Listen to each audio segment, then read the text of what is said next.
So hello everyone. मेरा नाम है मृत्युंजय और एलुमिनी मीट सीरीज़ में एक नए सीरीज़ के साथ आपके साथ आए हैं। तो आज के जो हमारे गेस्ट हैं वो हैं सत्यवीर कुमार। तो इनसे सबसे पहले जानते हैं कि इनका स्कूलिंग कैसा रहा, इनका होम टाउन ये कहाँ से बिलोंग करते हैं और रेजोनेंस के साथ ये कैसे एसोसिएट हुए। तो हेलो, आपका नाम? सत्यवीर कुमार। तो आपका होम टाउन वगैरह के बारे में बताइए, आपका फैमिली बैकग्राउंड और रेजोनेंस के साथ आप कैसे एसोसिएट हुए। हाँ, तो मैं सत्यवीर कुमार, शुरू में मैं जो स्कूलिंग था मेरा वो गांव में ही था।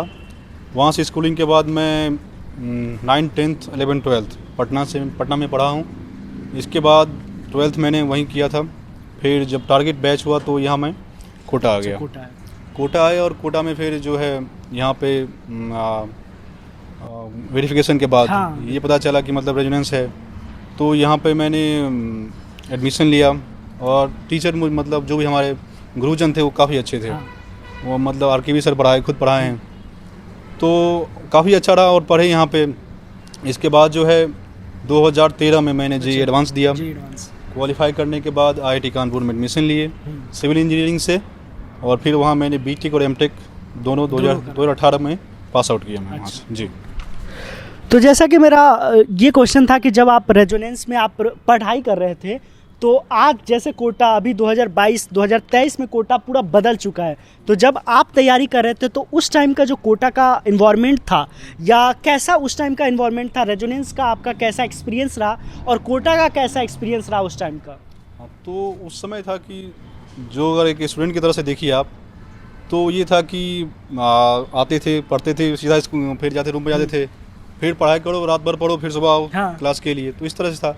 लेकिन जब मैं अभी देखता आता हूँ तो जब बाहर भी घूमते हैं, देखते हैं कि बाहर में क्या हो रहा है, तो देखते हैं कि बच्चे उतने मतलब उतने वो नहीं है, बर्डन नहीं है कि यार पढ़ना है, थोड़ा सा इजी हो गया। हाँ, ऐसा है। तो ये चेंजेज आए हैं। बाकी जो है डेवलपमेंट का है, बहुत सारी नई नई बिल्डिंग बन गई है, फ्लाईओवर पास में बना हुआ है, ये सब चीज़ नया नया देखने को मिला है। सिटी मॉल था आपके टाइम पे? हाँ, सिटी मॉल था। और जब है कि जब मैं दिवाली में मैं घर नहीं गया था, तो यहाँ से सर लोगों ने मतलब टिकट अवेलेबल कराए थे हम लोगों के लिए, मूवी के लिए। तो यही सिटी मॉल में पहली बार मैं उसी से गया था। तो ये रहा एक्सपीरियंस। और यहाँ पे मतलब जो था कि मतलब देखते थे बच्चों को, दूसरे बच्चों के पढ़ते हुए, मतलब रात भर पढ़ के आए हुए, आँख लाल है भाई, पढ़ रहे हैं, तो मतलब काफ़ी ज़्यादा मोटिवेशन मिलता था उससे कि भाई ये लोग इतना पढ़ रहे हैं तो मुझे ही पढ़ना चाहिए। तो एक माहौल था उस तरह का जो जिसमें पढ़ने का काफ़ी ज़्यादा मोटिवेशन मिलता था। तो ये काफ़ी अच्छा रहा। और सर लोगों से भी इंटरेक्शन था अपना, जो डिस्कशन के दौरान। बाकी जो बाद में बैठते थे सर, तो कभी कभार मैं क्वेश्चन पूछता था, ज़्यादा तो नहीं पूछा, लेकिन जब कभी कभी हिम्मत कर जाते थे पूछने के लिए तो पूछा सर लोगों से, काफ़ी सही रहा। और फिर इसके बाद यही है कि आईआईटी में एडमिशन लिया, बाकी आपको बता ही दिए मैं। तो मेरा जो नेक्स्ट क्वेश्चन है, लाइक आपने जो जेईई एडवांस क्लियर, जैसा कि आपने बताया कि जेईई एडवांस क्लियर करके आप आईआईटी कानपुर में गए, तो जेईई एडवांस जब आपने क्लियर किया और थोड़ा सा अपने कॉलेज के बारे में और अभी का जो आपका करंट वर्क प्रोफाइल है उसके बारे में थोड़ा सा दर्शकों को बताइए। हाँ, तो कॉलेज में है कि मैं 2013 में एडमिशन लिया। तो शुरू में मेरा था कि बीटेक का अवस्था, तो 2-3 साल बीटेक करा। फिर थर्ड ईयर में एक ऑप्शन आया कि आप बीटेक को एमटेक में कन्वर्ट कर सकते हैं। तो मैंने कभी मतलब रिसर्च का कुछ भी आइडिया नहीं था, तो सोचा कि एक बार देखते हैं रिसर्च होता क्या है। तो उसी क्यूरियोसिटी के तौर पे मैंने एमटेक ले लिया। वो एनवायरमेंटल इंजीनियरिंग से मैंने एमटेक किया। 2018 में एमटेक किया। फिर वहाँ से 2 डिग्री लेने के बाद बीटेक एमटेक दोनों डिग्री मिल गया 2018 में। उसके बाद मैं दिल्ली चला गया।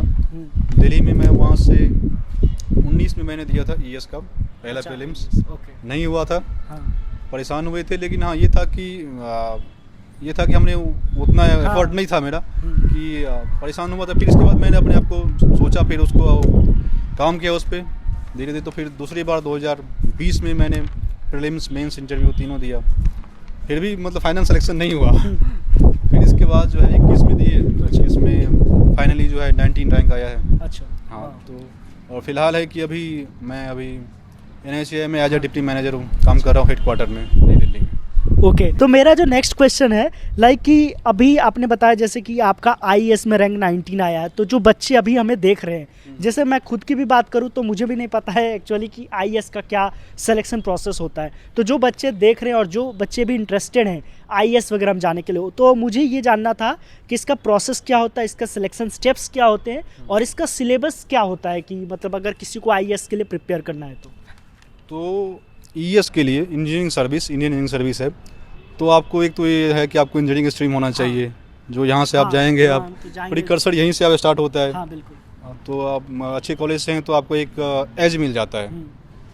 तो वहाँ से इसके बाद आप जो है बीटेक के बाद भी दे सकते हैं। एमटेक ज़रूरत नहीं है, मैंने एमटेक वैसे कर लिया था।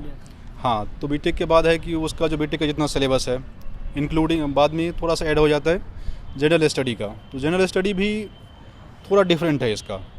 जो जनरली सिविल सर्विस के होते हैं वो उसका जनरल स्टडी अलग होता है, जैसे सभी सब होते हैं, और इसका जनरल स्टडी अलग है। इसमें जनरल साइंस, मटेरियल साइंस इस तरह का हो गया, इन्वायरमेंट हो गया, ये सब चीज़ें होती हैं, इंजीनियरिंग ड्राइंग हो गया।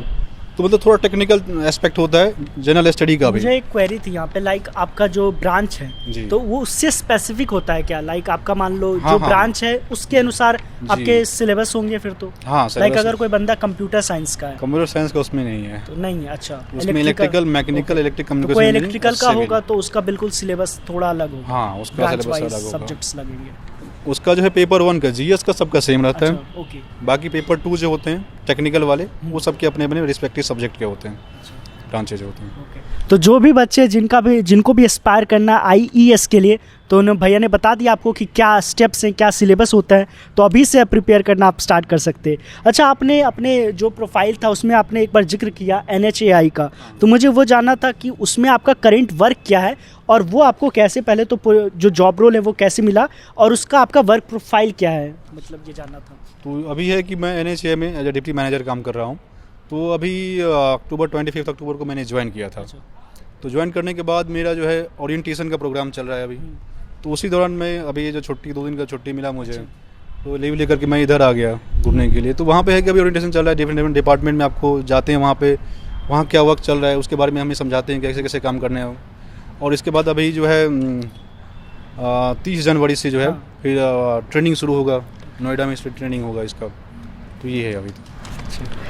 और जो सबसे ज़्यादा इम्पोर्टेंट है, लाइक आपने स्टार्टिंग में बोला भी कि आप जब कोटा इतने सालों के बाद आ रहे हैं तो आपको कोटा बिल्कुल अलग रहा है। तो कुछ और भी आपने ऑब्जर्व किया कोटा में, उस टाइम के कोटा और अभी के कोटा में क्या अंतर है, बच्चों का स्ट्रेस लेवल को छोड़ करके, और जो डेवलपमेंट जो हो रखा है तो उसके बारे में क्या आपका कहना है? जब मैं यहाँ था, ये जो अपना दिख रहा है आपको, ये भी पहले कंस्ट्रक्शन नहीं हुआ था इसका। फ्लाईओवर नहीं, अपना ये जो ग्राउंड है, जो साइकिल स्टैंड साइकिल स्टैंड है यहाँ पे, पूरा बिल्कुल भरा रहते थे मतलब। तो ये था कि हाँ उस समय ये जो काफ़ी सारा कंस्ट्रक्शन नया नया हुआ है, फ्लाईओवर बन गया अपना।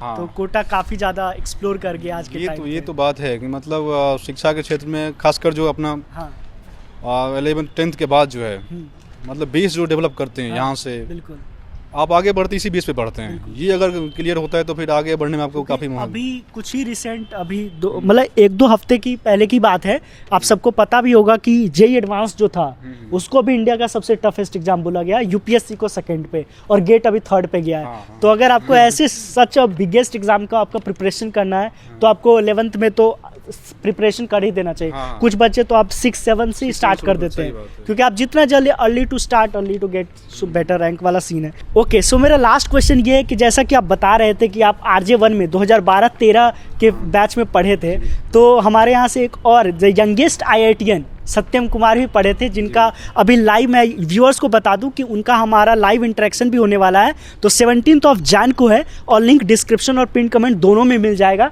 तो मतलब वो भी आ रहे हैं, तो उनसे भी बात करेंगे। और मैं ये बात कर रहा था आपसे कि जो बच्चे हमें देख रहे हैं अभी, तो उनके लिए कुछ स्पेशल मैसेज, क्योंकि जेईई सच में बहुत ज़्यादा टफ हो गया है और बहुत लोग तो डर जाते हैं जेईई का नाम सुन करके, किसी से एक क्वेश्चन भी नहीं हिलता है। तो ऐसे में बच्चों को जिनको डर लग रहा है, तो उनको आप क्या बोलना चाहोगे कि वो कैसे प्रिपेयर करें? और एक लास्ट क्वेश्चन, क्योंकि जानने का सबको बहुत ज़्यादा इच्छा होती है कि IIT में लाइफ कैसी होती है, तो उसके बारे में शॉर्ट में बता दीजिए। ये है कि जो प्रिपेयर कर रहे हैं बच्चे, जो अभी मतलब जो बच्चे मतलब 10th में हैं या 11th में हैं आए हैं, तो उनके लिए है कि आप हताश ना हो जहाँ पे भी है। जो आपको कोचिंग में मटेरियल मिलता है, बहुत दुनिया का चीज़, बहुत चीज़ पढ़ने के लिए है। परेशान हो सकते हैं आप, उतना नहीं जाना है आपको। जो कोचिंग में दिया जा रहा, मटेरियल दिया जा रहा, आप अच्छे से पढ़ लें, चीज़ों को अपने से आत्मसात कर लें, तो क्वेश्चन चेंज हो, न्यूमेरिकल आए, सिलेबस चेंज हो, ज़्यादा फर्क नहीं पड़ता, सबके लिए चेंज होता है वो चीज़। तो आप अगर अच्छे से किए हुए हैं, बेसिक आपका क्लियर है, तो IIT निकल जाएगा, कोई बड़ी बात नहीं है। जब तक आपको नहीं हो आ रहा है तब तक सोचते हैं कि बहुत बड़ी चीज़ है, हो जाने के बाद लगता है कि हाँ ऐसा हो सकता है, हो जाता है। तो आपको यही है। और कॉलेज में ये है कि कॉलेज में जाने के बाद किसका रैंक 1 है, किसका 2 है, हाँ, किसका वो 500 है, वो तो वहाँ कोई के फर्क नहीं मेहनत पे पड़ता डिपेंड है। करता है आप कि जाने के बाद इक्वली सब सेम बिल्कुल, होते हैं, सब सेम हो जाते हैं। सब सेम होते हैं। तो वहाँ पे लाइफ ये है कि आप जो मेनली मैं IIT कानपुर से पढ़ा हूँ तो वहाँ हाँ। बता सकता हूँ हाँ कि हाँ वहाँ पे है कि थोड़ा सा आपको पढ़ना पड़ता है, हेक्टिक होता है, लेकिन ये है कि आप सीखते हैं, बहुत चीज़ बहुत सीखते सीखते हैं हैं, लाइफ में। मतलब बहुत सारा वैल्यू ऐड होता है आपके स्टडी के दौरान, तो ये सब चीज़ तो हैं। और कॉलेज में वहाँ पे आपको एक जिम्मेदारी दी जाती है कि आप वहाँ से अगर पास आउट हैं तो आप बाहर जाके कुछ भी ऐसा ना करें जिससे कि कॉलेज का नाम कुछ गड़बड़ हो। क्योंकि आप रिप्रेजेंट कर रहे होते हो कॉलेज को, उतनी बड़ी कॉलेज रिप्रेजेंट कर रहे हैं, Alumni एलुमनाई हैं वहाँ हाँ। के, तो आपकी एक जिम्मेदारी बन जाती है हाँ। कि इतनी जगह अच्छे से पढ़े हुए हैं तो आप अच्छा काम करेंगे आगे बढ़ के लाइफ में। तो कॉलेज हमेशा इंस्पायर करता है एक तरह से, और बेस यहाँ से क्रिएट होता है कि आप यहाँ से पढ़ें तो बेस अच्छा रहेगा तो आप आगे लाइफ में आगे अधिक ऊंचाई पे जा सकते हैं। तो बहुत अच्छा लगा आपसे मिल करके। और मैं व्यूवर्स को बता दूं कि जैसा कि मैंने बता रखा था, एक बार दोबारा बता देता हूं, 17 जैन को द यंगेस्ट IITian सत्यम कुमार के साथ मिलते हैं। तब तक के लिए विदा लेते हैं। Thank you.